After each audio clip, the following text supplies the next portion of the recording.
आपका स्वागत है अपने यूट्यूब चैनल एबीएस क्लासेस पे। और आज बात करने वाला हूँ कक्षा 11वीं का राजनीतिक शास्त्र का ये पेपर का पूरा यहाँ पे मैं आप लोग को अभी ऑब्जेक्टिव बताऊंगा। ऑब्जेक्टिव के बाद यहाँ पे क्वेश्चन आंसर 1 नंबर के, 2 नंबर के, एक वाक्य में उत्तर 2 नंबर के एंड 3 नंबर 4 नंबर सभी पूरे 5 नंबर तक के सभी प्रश्नों को मैं बताने वाला हूँ, जो कि आप लोग के पेपर में आने के 100% चांस है। तो चलिए आगे मैं आप लोग को कंप्लीट रूप से बताने वाला हूँ। चैनल में तो एक बार चैनल को सब्सक्राइब करके बेल आइकन प्रेस कर लेना। ये सभी आप लोग को ऑब्जेक्टिव पढ़ लेना है। और मैं यहाँ पे राजनीति का ये तीसरा वीडियो डाल रहा हूँ, तो बाकी जो 2 वीडियो डाले हैं उन वीडियो को जाके देख लेना। वहाँ से भी प्रश्न आपके फंसने के चांसेस ज़्यादा से ज़्यादा हैं, लेकिन इसको भी आप लोग पढ़ के ही जाइएगा। तो चलिए मैं आगे आप लोग को यहाँ पे बताते जाता हूँ, आंसर भी बता दूंगा कि भारतीय संविधान के कौन से अध्याय में चुनाव प्रणाली उल्लिखित है। तो चुनाव प्रणाली जो है अध्याय 15 में उल्लिखित है। ठीक है। ब्यूरोक्रेसी शब्द की उत्पत्ति किस भाषा से हुई? तो ब्यूरोक्रेसी शब्द की उत्पत्ति फ्रांसीसी भाषा से हुई थी। कौन सी भाषा से? फ्रांसीसी। चलिए आगे मैं यहाँ पे आप लोग को बता देता हूँ जो है यहाँ पे राष्ट्रपति राज्यसभा में कितने सदस्यों को मनोनीत करता है? 12 सदस्यों को। ये मैं आप लोग को बता भी चुका हूँ। ठीक है, पेपर वाला जो वीडियो डाला है उसमें भी ये क्वेश्चन मैं वहाँ पे क्लिक किया था। इसके बाद राज्यसभा के सदस्यों का कार्यकाल कितना होता है? तो यहाँ पे इस क्वेश्चन को भी मैं बता चुका हूँ कि 6 वर्ष का। तो ये दोनों क्वेश्चन मैं पहले ही पिक कर चुका हूँ वहाँ पे। ठीक है, ये दोनों क्वेश्चन को तो आप लोग पढ़े होंगे तो देख लीजिएगा। बाकी वीडियो में लास्ट तक बने रहिएगा, स्क्रीन पर आपके दिख जाएगा लास्ट में, तो वहाँ पे भी आप लोग जा सकते हैं उस वीडियो तक। नैतिक स्वतंत्रता के मूल में है तो एक नैतिक राज्य, ये भी मैं आप लोगों को बता चुका हूँ। ठीक है। इसके बाद यहाँ पे देखिएगा कि समानता की पर्याप्त मात्रा स्वतंत्रता की विरोधी न होकर उसके लिए अनिवार्य है, उक्त कथन किसका है? तो ये जो कथन है ये है R.H. टोनी साहब का, R.H. टोनी का। ठीक है, तो स्क्रीनशॉट कर लेना या फिर स्क्रीनशॉट नहीं करो, बस पढ़ लेना। मैं पढ़ा रहा हूँ तो आप लोग भी पढ़ते जाओ ऐसे ही करके। आगे का जो क्वेश्चन बड़े बड़े हैं उनको स्क्रीनशॉट करके पढ़ लेना। इसके बाद एक क्वेश्चन है, देखिए सामाजिक न्याय की स्थापना हेतु भारतीय संविधान के किस अनुच्छेद में छुआछूत को अपराध घोषित किया गया है? तो छुआछूत को अपराध घोषित जो किया गया है वो है अनुच्छेद 17 में। अस्पृश्यता का अंत या कि छुआछूत का अपराध घोषित करना, ये अनुच्छेद 17 में है। इसके बाद एक क्वेश्चन यहाँ पे देख लीजिएगा कि यहाँ पे जो है सामाजिक न्याय को प्राप्त करने के लिए खास स्थान का, ये क्वेश्चन तो दिख नहीं रहा है। निजी संपत्ति को अनैतिक तथा पाप मानते हैं। तो ये क्वेश्चन का जो आंसर है वो अराजकता होगा, अराजकतावादी। ठीक है, अराजकतावादी। ठीक है, अराजकतावादी ये क्वेश्चन का आंसर हो जाएगा 5वां नंबर का। इसके बाद यहाँ पे मानवाधिकार दिवस कब मनाया जाता है? इस क्वेश्चन का जो आंसर होगा वो 10 दिसंबर होगा। कितना होगा? 10 दिसंबर होगा, 10 दिसंबर। तो ये इसका आंसर हो जाएगा। इन सबको पढ़ लेना है। ठीक है। इसके बाद यहाँ पे देखिए कि मानवाधिकार का सार्वभौमिक घोषणा पत्र खालिस्तान में जारी हुआ तो 1948 में जारी हुआ था। कब हुआ था? 1948 में जारी हुआ था। उपराष्ट्रपति का कार्यकाल कितने वर्ष का होता है? तो यहाँ पे मैं आप लोग को बता देता हूँ कि उपराष्ट्रपति का कार्यकाल मेरे ख्याल से 5 वर्ष का होता है या फिर 6, थोड़ा कन्फ्यूजन है तो आप जाके ढूंढ लेना, क्लियर कर लेना। लोकसभा में मध्य प्रदेश से खालिस्तान सदस्य निर्वाचित होते हैं, 2 सदस्य निर्वाचित हो 1 मिनट। तो इसी कड़ी पर यहाँ पे थोड़ा और देख लीजिएगा कि भारतीय संसद में 2 सदन होते हैं। कितने सदन होते हैं? 2 सदन। उपराष्ट्रपति का कार्यकाल होता है 5 वर्ष का। कितने वर्ष का? 5 वर्ष का। इसके बाद लोकसभा में मध्य प्रदेश से कितने सदस्य निर्वाचित होते हैं? लोकसभा में 29 सदस्य निर्वाचित होते हैं। ठीक है, कितने? 29 होते हैं। स्वतंत्र खालिस्तान स्वतंत्रता का रक्षक है, न्यायपालिका। स्वतंत्र न्यायपालिका स्वतंत्रता का रक्षक है, न्यायपालिका। ठीक है, ये होगा इसका आंसर, राइट आंसर। इसके बाद देखिए मताधिकार से व्यक्ति में राज्य के प्रति उदारता की भावना पैदा होती है। तो ये भी इसका ये आंसर सत्य हो जाएगा, ये सही है। ठीक है, इसके ये सत्य है। ठीक है। इसके बाद मत तथा अधिकार शब्दों से मिलकर बने मताधिकार का आशय राय अथवा मत प्रकट करने का अधिकार है, ये भी सत्य है। राज्यसभा का कार्यकाल 5 वर्ष का होता है तो गलत है, 6 वर्ष का होता है। ठीक है, मध्य प्रदेश में राज्यसभा के लिए 10 स्थान हैं, तो ये भी गलत है। इसके बाद संसदीय समितियों को लघु विधायिका कहा जाता है, ये सत्य है। इसके बाद है नैतिक स्वतंत्रता के मूल में एक नैतिक समाज है, ये सही है। तो इस प्रकार से सभी प्रश्नों को पढ़ लेना है। इसका सही जोड़ी मैं आप लोग को बता देता हूँ, टिक लगा देता हूँ, तो स्क्रीनशॉट कर लेना और पढ़ लेना। देखिए मत देने का जो अधिकार है वो आप लोग को 18 वर्ष से हो जाता है, तो इसका आंसर ये हो जाएगा, ठीक है, ये वाला। इसके बाद दिनेश गोस्वामी समिति जो है, इसका जो राइट आंसर होगा वो हो जाएगा आपका मई 1990 में विकसित हुई थी, तो ये हो जाएगा इसका ये वाला, ठीक है। एकल संक्रमणीय मत प्रणाली जो है, इसका राइट आंसर हो जाएगा आपका नॉर्वे, डेनमार्क एवं स्वीडन में हुआ है।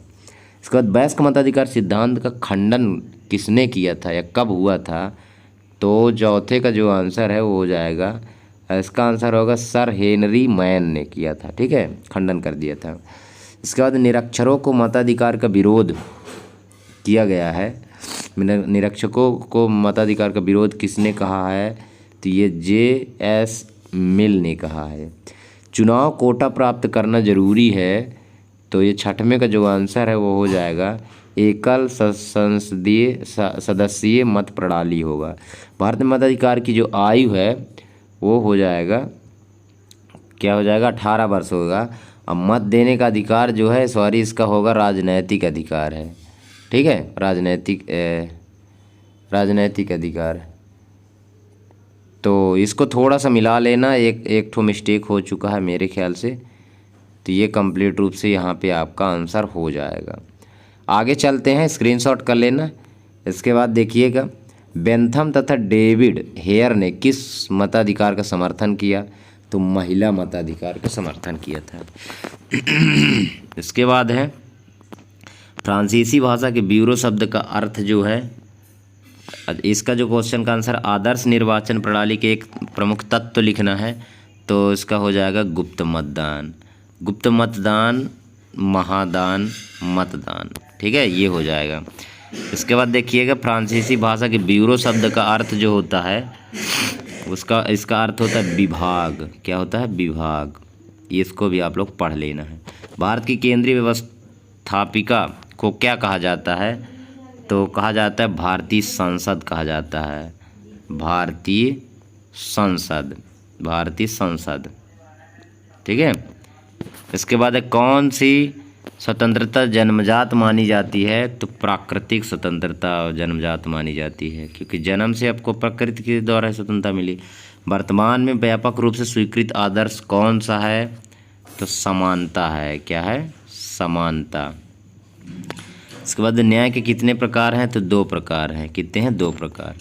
स्क्रीनशॉट आप लोग करेंगे यहाँ पे, सार्वभौमिक वयस्क मताधिकार से आप क्या समझते हैं, इसका स्क्रीनशॉट करके पढ़ लेना। राष्ट्रपति के चुनाव में कोटा पद्धति का क्या महत्व है, इसको भी स्क्रीनशॉट करके पढ़ लेना।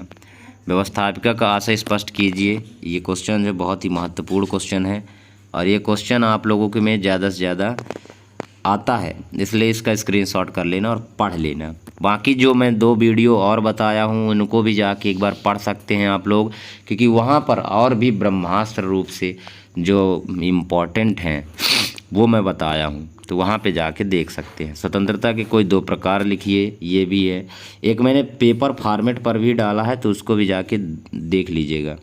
इसके बाद यहाँ पे देखिएगा, समानता, सामाजिक समानता से आप क्या समझते हैं, ये भी बहुत ही महत्वपूर्ण है, इसको भी स्क्रीनशॉट कर लेना, ठीक है। इसके बाद सामाजिक न्याय के कोई 2 प्रकार लिखिए, तो प्रकार अपसारूक समानता तथा कमजोर वर्ग हेतु विशेषाधिकार। नेक्स्ट क्वेश्चन है, भारतीय निर्वाचन आयोग के प्रमुख उद्देश्य लिखिए, तो ये स्क्रीनशॉट इसको कर लेना है, ठीक है। अच्छा खासा ये स्क्रीनशॉट हो जाएगा और इसको पढ़ भी लेना, रट लेना। आगे चलते, राष्ट्रपति को हटाने की विधि बताइए, तो राष्ट्रपति को हटाने के लिए इतनी सारी विधि का उपयोग किया जाएगा, तभी किसी देश से राष्ट्रपति को उसके पद से हटाया जा सकता है, ठीक है। तो इतना पढ़ लो, और ये पढ़ लोगे तो फिर आपको दिमाग में बैठ जाएगा, रटना नहीं पड़ेगा, तो वहाँ जाके लिख देना। इसके बाद लोकसभा स्पीकर के कोई 4 कार्य लिखिए, थे पिछले वीडियो में भी मैं बता चुका हूँ, फिर से यहाँ पे क्लिक हो गया है, पिक हो गया है, स्क्रीनशॉट कर लेना। यहाँ पे देखिए, राज्यसभा का गठन क्या प्रकार कितने प्रकार का होता है, किस प्रकार होता है, यहाँ पे किस लिखा है, किस प्रकार होता है। तो इसको स्क्रीनशॉट करके और पढ़ लेना प्यारे भाइयों, क्योंकि राज्यसभा का गठन इसमें 233 निर्वाचित होते हैं, 12 राष्ट्रपति द्वारा मनोनीत किए जाते हैं, ये पूरे मनोनीत किए जाते हैं। तो ये डेटा तुम्हारा क्लियर रहना चाहिए, क्योंकि सही होना चाहिए। क्या पूर्ण स्वतंत्रता संभव है? तो बिल्कुल संभव है, क्यों नहीं है। इसलिए यहाँ पे देख ली। लेकिन एक चीज़ ये भी है कि पूर्ण स्वतंत्रता हो भी नहीं सकता, क्यों? क्योंकि यदि पूर्ण स्वतंत्रता हो जाएगा तो आप लोग मनमानी करने लगेंगे, इसलिए पूर्ण स्वतंत्रता नहीं दिया जाता। उसमें रूल्स होते हैं, संविधान के नियम होते हैं, ठीक है। ये देखिए, आप फिर वो नियम को छोड़ करके स्वार्थ के लिए सब लोग अपना अपना पर्सनल वो करने लगेंगे, इसलिए पूर्ण स्वतंत्रता नहीं दिया जाता है। नहीं तो कहीं भी घूमने लगोगे तो फिर पागल हो जैसे सब लोग। नागरिक समानता का महत्व लिखिए। ये क्वेश्चन ये स्क्रीनशॉट कर लेना, अच्छे से इसको पढ़ लेना, ये क्वेश्चन आएगा, ठीक है। आने के चांसेस भी है। समानता एवं स्वतंत्रता एक दूसरे के पूरक हैं, इसका भी स्क्रीनशॉट कर लेना। इसके बाद इसके आगे का मैं भी दिखाऊंगा, इतना तो पढ़ ही लेना 100%। यहाँ से स्क्रीनशॉट यहाँ तक बिल्कुल धड़ाके के साथ कर लेना, क्योंकि ये पूरे छपने वाले हैं। त्रैमासिक नहीं तो आपके छमाही या वार्षिक का तो तैयारी हो ही जाएगा इस वीडियो से, ठीक है। इसके बाद देखिए, राज्यसभा की शक्तियों के कार्य लिखना है। तो ये हो गया राज्यसभा की शक्तियों के कार्य, मैं बता चुका हूँ पिछले वीडियो में, फिर भी स्क्रीनशॉट कर लेना यहाँ से यहाँ तक। 5 नंबर का प्रश्न है ये, और 5 नंबर का प्रश्न आएगा ये, यहाँ से यहाँ तक कर लेना, ठीक है। इसके बाद उच्चतम न्यायालय के न्यायाधीशों की नियुक्ति की प्रक्रिया को स्पष्ट कीजिए। ये क्वेश्चन का स्क्रीनशॉट करना है आपको यहाँ से यहाँ तक, ठीक है। एक बार स्क्रीनशॉट करोगे और पूरा पढ़ लोगे।